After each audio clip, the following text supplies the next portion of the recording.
Olá pessoal, hoje eu vou mostrar para vocês aqui mais uma excelente notícia, um verdadeiro golpe de mestre de Bolsonaro que vai beneficiar muito o Brasil.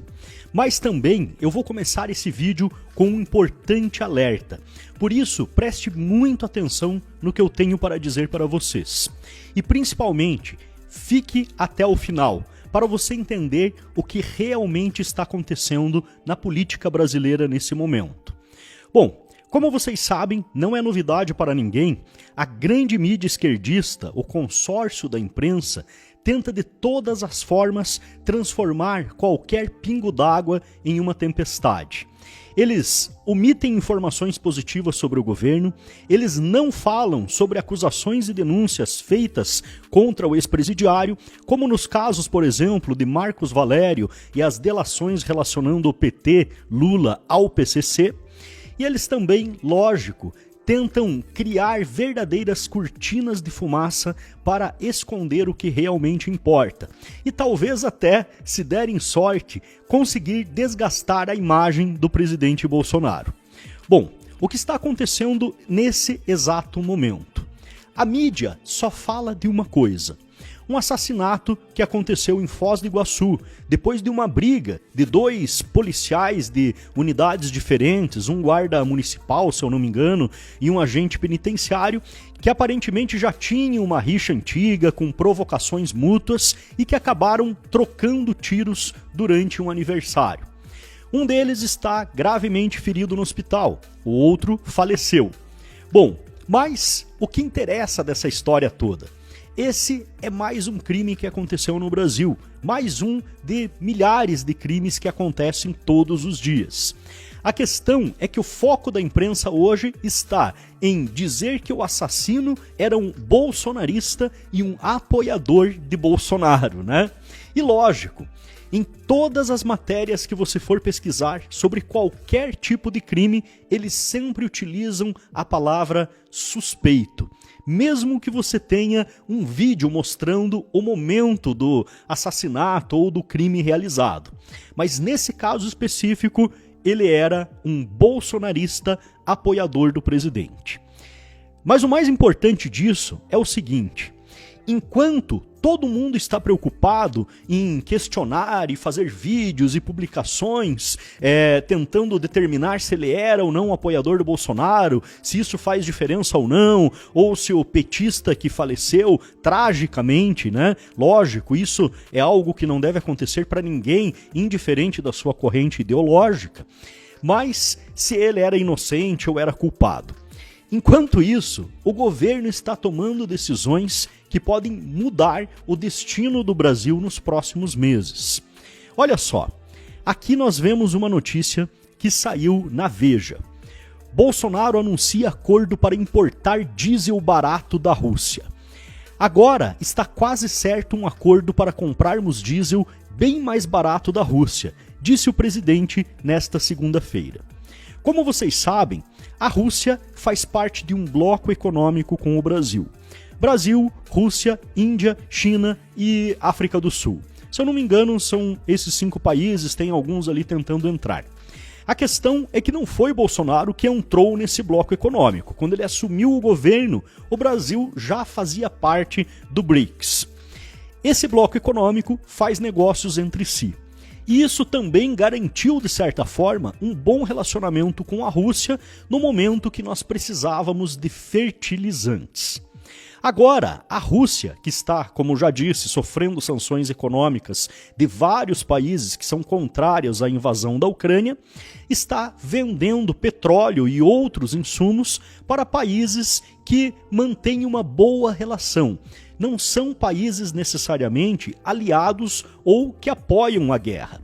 São países que ainda dependem dos recursos da Rússia e que precisam continuar fazendo negócio para que o mundo não morra de fome. Como no caso do Brasil, que precisa dos fertilizantes para alimentar 1/5 da população mundial. Bom, a Rússia já há algum tempo estava vendendo petróleo barato.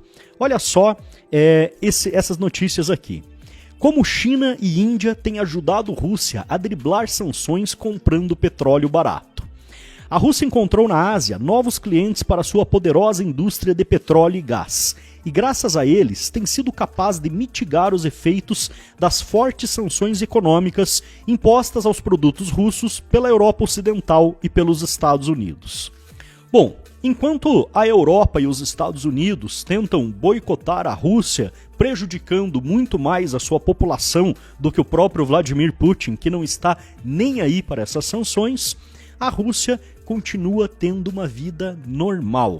É lógico que isso é trágico, analisando que a Ucrânia está sob ataque, com civis morrendo, militares morrendo, né, e com o seu país sendo destruído. Nós não apoiamos as ações de Putin, nós não apoiamos a invasão à Ucrânia.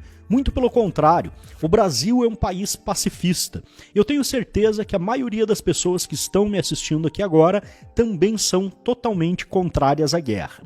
A questão, como eu já falei, é que a Rússia é um importante fornecedor e um importante aliado econômico.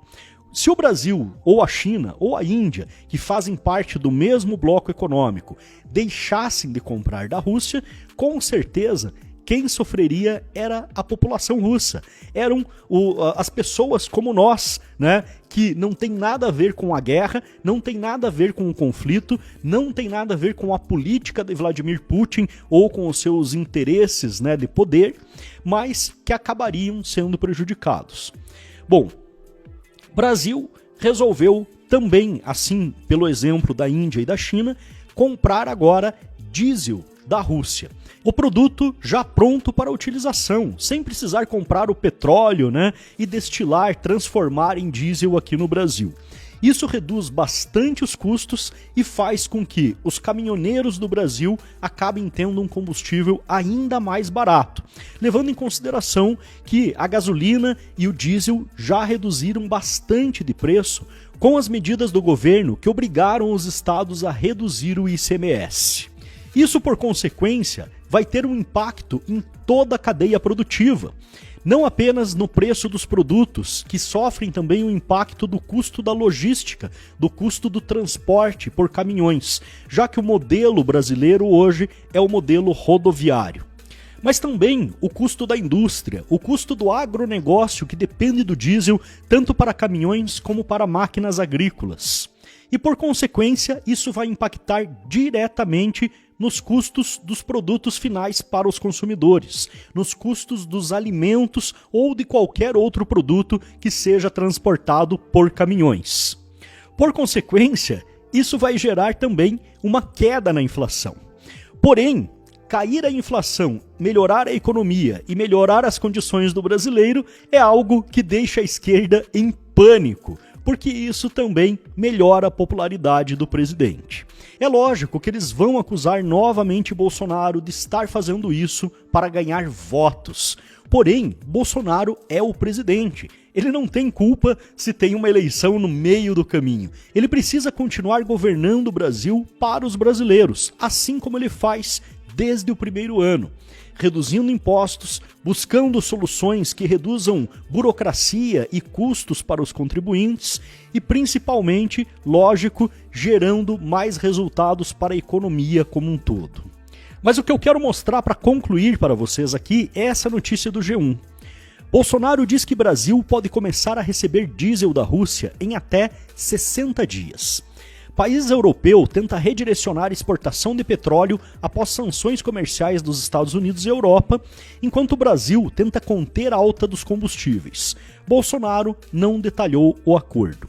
O que é importante aqui nessa notícia? Olha, o Brasil vai começar a receber diesel daqui a 60 dias. Talvez 60, talvez 70, talvez 80, né? Tudo depende de uma série de fatores. E esse diesel não vai chegar imediatamente na bomba e imediatamente com um preço mais baixo. Isso significa que provavelmente essa redução de custos vai acontecer ali bem às vésperas das eleições ou talvez até depois das eleições, já que leva um tempo também para os postos consumirem os estoques que eles já têm, receberem o combustível mais barato e repassarem esse preço para o consumidor.